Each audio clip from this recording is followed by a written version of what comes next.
Hi, everybody. This is Alaya with K-State Research and Extension, and today we have Dr. Elaine Johannes with us talking to us about mindfulness and adolescence. Dr. Johannes is a family youth development specialist, and she specializes in adolescent health. So, Dr. Johannes, could you tell us a little bit more about yourself? Thank you, Alaya. It's great to be here today. Yes, I am with the K-State Research Extension System, have been part of the faculty for nearly 20 years now, a little bit over. Adolescent development is something that not a lot of adults really want to talk about because sometimes they remember their own teen years. But, you know, I find it really exciting, adventurous, scary, risk-provoking, all the other things that you and I think about when we remember our teen years, and we really want to support the teenagers in our lives. So I get the opportunity to work with all of our extension faculty across the state and across really the whole United States. So when push comes to shove, is mindfulness actually helpful when we are working with adolescents, when we're parents of adolescents? Tell us more about that. We may ask, is it possible? You know, for adults, yeah, definitely. And you've covered that, I think, in some of the other interviews. For us to stay calm, centered, appropriately breathing, focused, adults can do that. We can kind of regulate that and kind of know we're starting to become too emotional or too active in worry. But it just so happens, see this little brain that I have right now in my hand? It is a small brain. You and I have bigger ones. But for today, we're going to illustrate what happens a little bit differently for a teenager. So if the brain has a stem, and that stem goes back to our spinal cord, and this nice little bulb right here in the top is our frontal lobe. This is where all of our real thought and regulation and planfulness and how we organize really is right here. If we were to open the brain, we'd see all these good little nooks and crannies and crevices.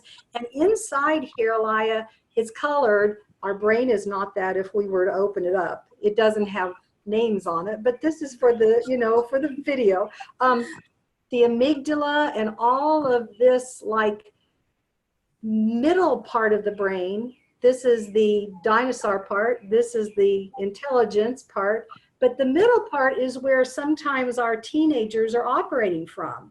That middle part of the brain is really where some of the sensing organs may happen, where we become excited, maybe some of the fight, flight, freeze response. This is actually inside the brain is where people may feel an element of risk and excitement all in one time. And you know, the dilemma is that adolescents are functioning on that inner side, that middle brain. It takes time for this knowledge center, the core in the front, to develop. It usually takes 25 years. So when we think about being mindful, all of that requires us to regulate and think and be knowledgeable about my emotion and how it affects you and how it affects the people around me. So is mindfulness actually something a teenager could do? I think they can learn it, they can watch it, maybe we as adults can model it. So what is the likelihood that an adolescent can be mindful if we find ways to model it based on the role we play in their lives? What are some suggestions you have? Some things to keep in mind is that the adolescent brain likes to have risk and reward. Risk and reward almost in an equal dose per se. And this is when the brain is developing in a normal, healthy way, right? So if we were to be with an adolescent that we think could benefit from mindfulness skills and mindfulness techniques, then what is the risk Maybe it's competition. Maybe it's seeing how long they could be mindful, or maybe it's seeing what they observe and having them write it down. So an element of risk, and then that reward function too. How many breaths can you take that are slow and deliberate? How many times can you breathe out through your nose, take it in your mouth?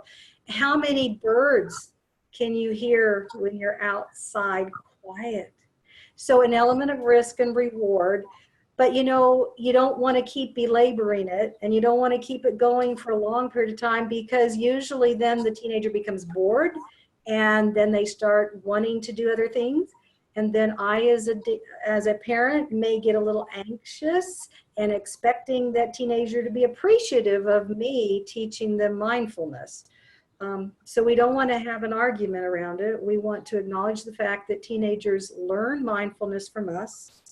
They learn by practice, and they learn by an opportunity to try it. So if we're in close proximity to a teenager and there's too much chaos going on, it's almost impossible to say, now, do you have your breathing technique down? Have you tried your mindfulness? What's your visualized self now? So we need to be reasonable when we're requesting, and also reasonable because we know how this brain is forming, and it takes time to get this regulatory center going. So practice, modeling, and hopefully we can all maintain our own mindfulness as we're working with others. Sometimes I think just getting started is the hardest part. How do we just open up a conversation to have a meaningful dialogue about this if we've never tried it before with our children or young people that we're serving? I think the first thing is to maintain that communication link and keep it open. And oftentimes telling our story when we remember we were losing it, or we weren't able to regulate our emotion and we were acting out. And then reflecting on how did we learn to take care of ourselves, to manage our own emotions, to label it first off. And sometimes teenagers like us to tell stories on ourselves. It makes us more real. So that dialogue starts opening up with our being vulnerable, being willing to talk about how we learned to manage ourselves and how hard it was when we were teenagers. And then modeling it in little steps and little experiments. Modeling, again, we've talked about breathing, we've talked about visualized, writing. You know, writing, actually the old style, get your pencil, get your pen, whatever. Writing kind of requires us to be more managed, more thoughtful when we're trying to communicate. And don't push too hard. I think we as adults want things to go so well for our teenagers, our adolescents, the people in our households, and sometimes we may push too hard.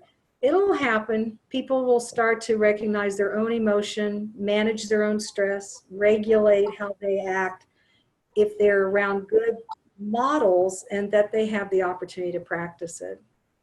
It probably gives us as adults the opportunity to practice too with them. Wow. And isn't that a reminder to get through the day? Just how am I handling me? If I could do me, I think I've got it lit. Well, thank you so much, Dr. Johannes, for your time and sharing with us your expertise. I want to encourage everyone to try to have some mindful moments with the teenagers in your life and let us know how it goes. We appreciate your time very much. Thank you.